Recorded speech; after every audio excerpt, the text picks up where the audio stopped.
Lester, is this what you want?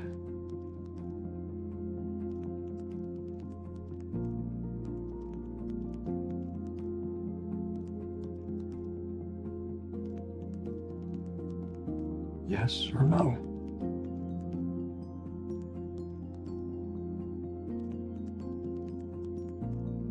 Yes.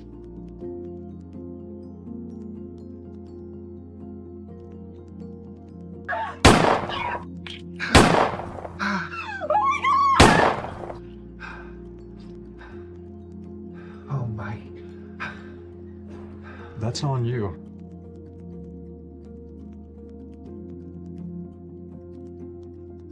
Sveiki kinomanijos žiūrovai. Šiandien mes norime jums papasakoti apie amerikiečių juodojo humoro kriminalinę dramą Fargo. Tai antologinis kanalo FX serialas, sukurtas remiantis Oskaro apdovanotu 1996 metų filmu tokiu pačiu pavadinimu. Broliai Joelis ir Ethanas Coenai, dirbę prie originalaus filmo, tapo serialo prodiuseriais. Kiekvienas šio amerikiečių kriminalinio serialo sezonas pasakoja skirtingą istoriją, kuri vyksta vis kitame laikotarpyje ir vietose, kartu įtraukia naujus veikėjus ir detalės. Tačiau istorijose galima atrasti niuansų, kurie sieja skirtingus sezonus tarpusavyje. Gal dėl to, kad kiekvienas iš jų yra paremtas brolių Coenų filmais. Šioje laidoje sutelksime dėmesį į pirmąjį mūsų nuomonę geriausią Fargo serialo sezoną. Pirmasis sezonas žiūrovus intriguoja savo tamsaus humoro ir intensyvios įtampos deriniu. Unikalūs ir sudėtingi personažai, kurių motyvai ir veiksmai nuolat stebina, įtraukia žiūrovą nuo pirmosios serijos. Įspūdingi peizažai ir nuostabus operatoriaus darbas perteikiant šaltą ir atšiaurią Minesotos žiemą sukuria ypatingą atmosferą. Žvilgsnį traukiantis pasakojimas, kuriame apstu netikėtų posūkių ir moralinių dilemų, padaro šį sezoną ypatingai įdomiu. Tai istorija, kurioje mažos smulkmenos ir pasirinkimai veda prie didžiulių pasiekmių, todėl kiekviena minutė yra verta dėmesio. Viskas prasideda 2006 metais mažame Bemidžio miestelyje Minesotoje. Serialo istorija vystosi kiek kitaip nei originaliame Fargo filme, tačiau yra nemažai panašumų. Seriale, kaip ir filme, taip pat daug žmogžudysčių, absurdiško humoro momentų ir labai daug krauju nudažyto sniego. Istorijos centre atsiduria nedrąsus ir nuolankus draudimo agentas Lesteris Nygaardas, kurio gyvenimas pasikeičia susidūrus su charizmatišku ir pavojingu samdomu žudiku Lornu Malvo. Pagrindinis serialo antagonistas Lornas Malvo – intelektuali ir neįtikėtinai sadistiška žudimo mašina. Šis išskirtinis kino istorijoje piktadarys nemotyvuotas pinigų ar turto troškimu. Jam patinka nuplėšti nuo žmonių civilizacijos lukštą ir išlaisvinti juose glūdinčius gyvuliškus instinktus. Paprastai žudikas pateikia žmonėms du pasirinkimus. Vienas, kurių garantuotai nuves juos į baugę ir tamsią baigtį, iš kurios beveik neįmanoma ištrūkti. Pirmojoje serialo serijoje stebime, kaip Lornas Malvo mažame Minesotos miestelėje patenka į automobilio avariją, dėl kurios atsiduria ligoninės priimamajame. Tuo tarpu Lesteris mieste susiduria su mokyklos laikų siaubūnu Semu Hesu, kuris nepamiršta senų laikų patyčių ir su pasimėgavimu jas tęsia. Ligoninėje Lesteris sutinka Malvo, kuriam papasakoja apie susidūrimą su Semu ir patyčias. Lornas tyliai išklauso ir ramiai pasiūlo imtis kraštutinių veiksmų prieš savo skriaudėją, tai yra nužudyti niekšą. Tačiau Lesteris negali sutikti su tokiu žiauriu pasiūlymu. Be abejo, Lornas ne iš tų, kuriam rūpėtų kitų nuomonė, tad jis ryžtasi pats įvykdyti šį nusikaltimą. Tuo tarpu Lesteris palaipsniui įsitraukia į žmogžudysčių ratą, iš pradžių kaip Malvo marionetė, vėliau serialo eigoje tapdamas tuo, ko pasak Lorno Malvo ir turėtų būti – nuožmiu grobuonimi. Lornas šventai įsitikinęs, jo gyvenimas yra kaip raudona kraujo banga ir nėra jokių taisyklių. Tai reikia pasirinkti – norėti žudyti ar būti nužudytų. Žudikas puikiai suvokia žodžio smurtos reikšmę ir žino, kaip savo neapykantą panaudoti prieš kitus. Įvykiai susiubuoja, kai Lesteris netyčia nužudo savo žmoną, o Malvo įvykdo kelias žiaurias žmogžudystės, tarp jų ir vietinio policininko nužudimą. Šios žmogžudystės sukelia grandininę reakciją, kuri įtraukia detektyvę Molly Salverson iš Bemidžio ir pareigūną Gusą Grimley iš Dotho. Jie abudu pradeda tyrimą siekdami susekti nusikaltimus ir surasti atsakingus asmenis. Siužetas vingiuoja per daugybę netikėtų posūkių ir klaidų. Lesteris siekdamas išvengti atsakomybės vis labiau grimsta į melą ir tamsą, tapdamas vis pavojingesniu. Tuo tarpu Malvo tęsia savo žiaurų žaidimą, manipuliuodamas žmonėmis ir kurstydamas chaosą. Kulminacija pasiekia viršūnę, kai Molė ir Gasas pagaliau suseka Malvo, o Lesterio paslėpti nusikaltimai iškyla į paviršių. Įvykių grandis užsibaigia dramatiškai ir netikėtai, pabrėžiant, kaip vieno žmogaus pasirinkimai gali turėti neįsivaizduojamų pasekmių.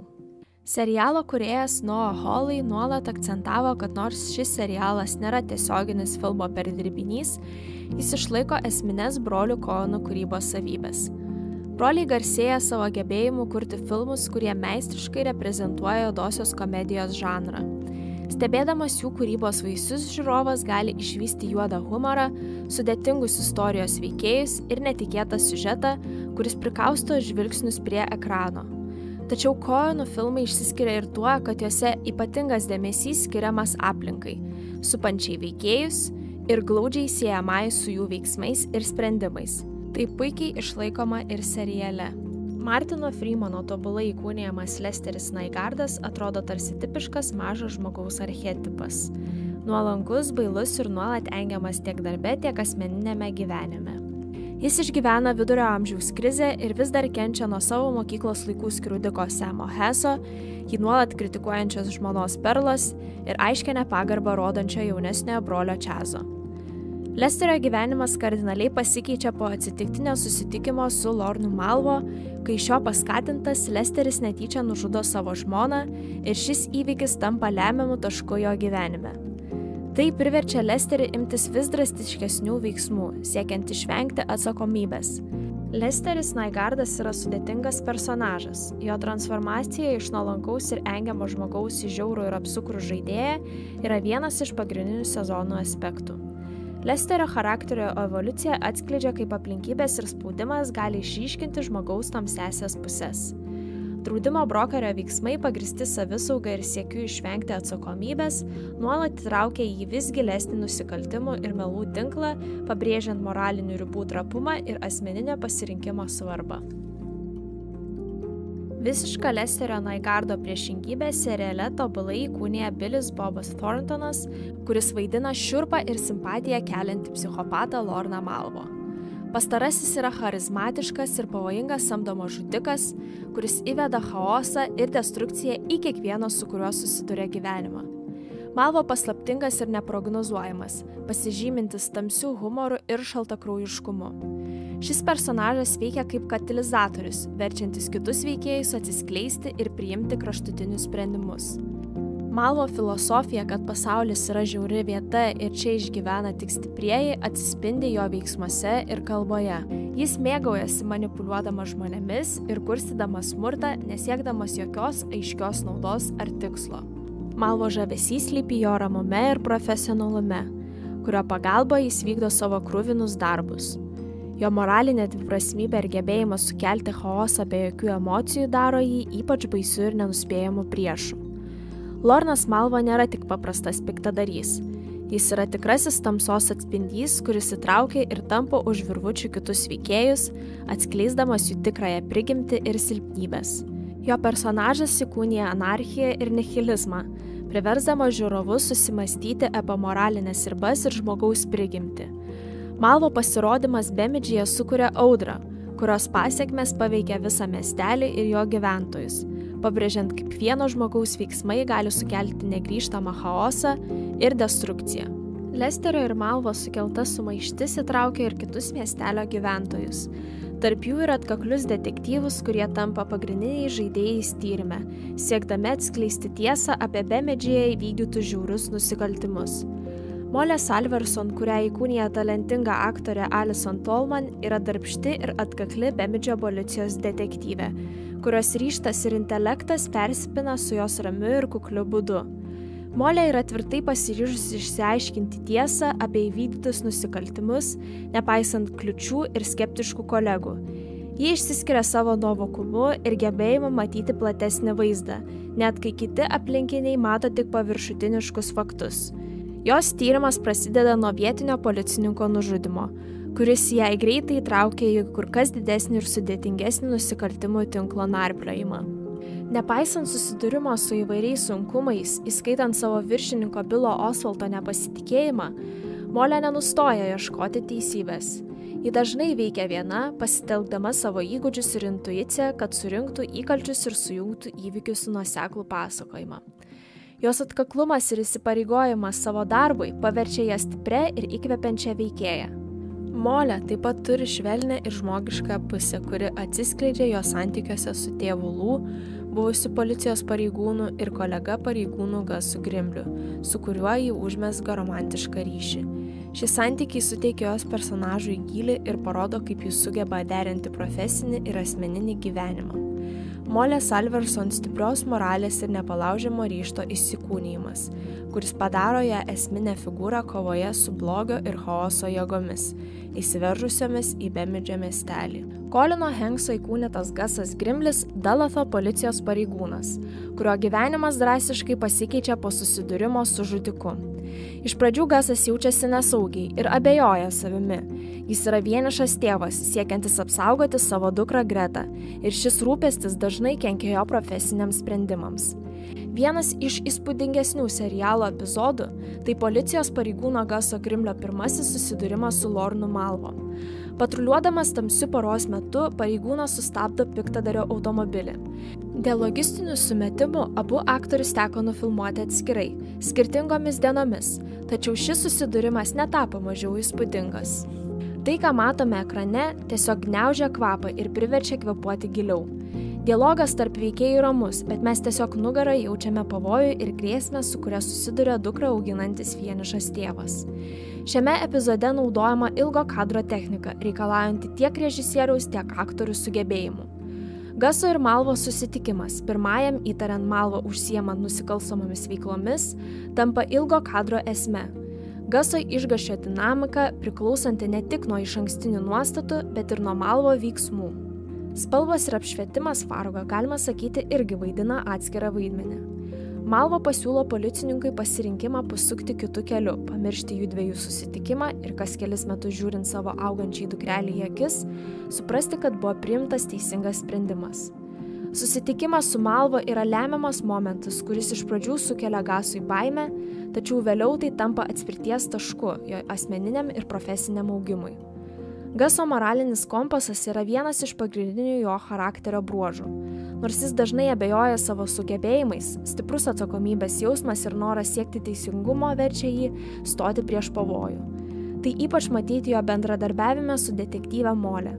Jų santykiai auga ir stiprėja. Tai paskatina Gusą tapti patikimu partneriu, kuris nepaisant savo baimių nuolat ieško teisingumo. Smurtaujantis ir komiški veikėjai į kuklią Minesotos valstiją atneša tikrą sumaištį.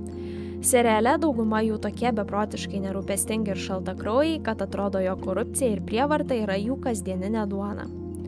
Fargo taip pat susidurėme su įsimintinu smogiukų duetu, kurių vienas yra kurčnebylys, suprantantis kitus iš lūpų judesių. Pastarąjį suvaidino įspūdingo stoto aktorius Russellas Harvardas, išties turintis klausos negalią. Prieš mus tiesiog sproginėja juodoji komedija, prigrūsta žiaurumo bei kriminalinės dramos, su didelė doze ironijos. Serialo veikėjai ir jų elgesys keisti, tiesiog nutrūktgalviški, todėl tai smarkiai įtraukia į įvykių sūkurį. Pasigėrėjimą kelianti vaidyba, komiškos situacijos ir be galo spalvingi charakteriai pagrindinė pirmojo Fargo sezono varomoji jėga. Tačiau nemažiau svarbus yra ir kinematografinių sprendimų indėlis, kuris byloja apie serialo kokybę. Jau pirmojoje serijoje panaudojama vienalaikio 2 kadrų demonstravimo ekrane technika. Scenoje, kurioje Lornas Malvo sukelia automobilio avariją. Žiūrovams suteikiama galimybė stebėti ne tik pagrindinio veikėjo emocijas, bet ir kitos avarijos aukos reakciją. Kita dažnai pastebima technika – simetrinis kadravimas. Jis taikomas sukurti tobulumo, grožio ir galios jausmą. Ši technika yra panaudojama antrojoje serijoje, kai Lesteris Nygaardas valgo vakarienę savo brolio brolio Čazo namuose kartu su brolio sūnumi Gordo. Nors šioje scenoje veikėjai vaizduojami simetriškai, tai išryškina skirtumą tarp savimi nepasitikinčio Lesterio ir jo sėkmingo brolio. Simetrinis kadravimas ne tik padeda sukurti subalansuotą ir patrauklų kadrą, bet ir sustiprinti pasakojimą vizualiai atvaizduojant galios dinamiką. Dėmesį seriale patraukia ir sprendimas dažnai rodyti sniegą. Jis tarsi įgauna atskiro veikėjo poziciją, kurio tikslas kaip antagonisto siužeto fone nuolat kurti nuošalumo, vienatvės, niūrumo ir apleistumo atmosferą Minesotoje, kas ne tik nuteikia žiūrovus realistiškai, bet ir simbolizuoja tai, kas vyksta veikėjų vidinėme pasaulyje. Lesterio oranžinis paltas ryškiai išsiskiria iš slegiančių aplinkos tonų. Šis kontrastas vaizduoja Lesterio transformaciją ir naują pasitikėjimo arba arogancijos jausmą po pradinio nusikaltimo. Serialo scenaristas ir prodiuseris Noah Hawley, įkvėptas brolių Coenų 1996 metais pastatytų filmo Fargo, puikiai sugebėjo jį išplėsti į televizijos formatą, išlaikant filmo dvasią, unikalumą bei savitą humoro jausmą. Pats kūrėjas apibūdina savo kūrinį kaip intriguojantį ir daugiasluoksnį pasakojimą, kuris yra daugiau nei kriminalinė drama. Tai istorija, kurioje svarbią vietą užima moralinės dilemos ir žmogaus prigimties tamsieji aspektai. Jos siekis parodyti, kaip paprasti žmonės, atsidūrę ekstremaliose situacijose, gali priimti netikėtus ir dažnai pavojingus sprendimus. Noah Hawley teigia, kad viena iš didžiausių sezono stiprybių yra jo gebėjimas derinti tamsų humorą su giliais emociniais momentais. Išskirtinis istorijos vystymasis slypi nenuspėjamume. Žiūrovai niekada negali būti tikri, kas vyks toliau, todėl kiekvienas epizodas išlaiko įtampą ir susidomėjimą. Pirmasis Fargo sezonas yra meistriškas kūrinys, kuris sugeba sujungti trilerio įtampą ir juodąjį humorą kartu su įspūdingais kinematografiniais sprendimais. Tai istorija apie blogį, gėrį ir žmogiškąją prigimtį, kurią privalo pamatyti kiekvienas tikras kriminalinių dramų gerbėjas. Su jumis buvo kinomanija.lt. Nepamirškite prenumeruoti mūsų kanalo YouTube platformoje ir sekite kinomanijos.lt naujienas socialiniuose tinkluose. Atsisveikiname iki kitų kartų.